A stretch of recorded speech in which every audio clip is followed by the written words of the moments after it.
यवतमाळ जिल्ह्याच्या एका शेतकऱ्याला एका झाडाने रात्रीतून करोडपती केले। केशव शिंदे असं पुसद तालुक्यातील खुर्शी गावातल्या या शेतकऱ्याचं नाव आहे। त्यांच्या 7 एकर वडिलोपार्जित शेतात एक झाड आहे। 2013 ते 14 पर्यंत हे झाड कशाचं आहे हे शिंदे परिवाराला माहित नव्हतं।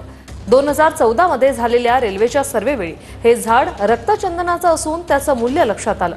रेल्वेने भूसंपादन केलं, पण या झाडाचं मूल्य देण्यासाठी रेल्वेने टाळाटाळ केली।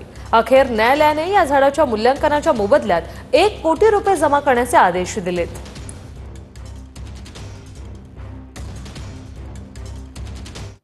2024 ला याचिका दाखल केली होती आणि काल 9/3/2025 रोजी न्यायालयाने निकाल दिलेला आहे। सदर निकाल आदेशानुसार न्यायालयात वन विभागाने 1 करोड रुपये ॲडव्हान्स स्वरूपात भरलेला आहे आणि मूल्यांकनाची डेट त्याला 7/7/2025 दिली आहे।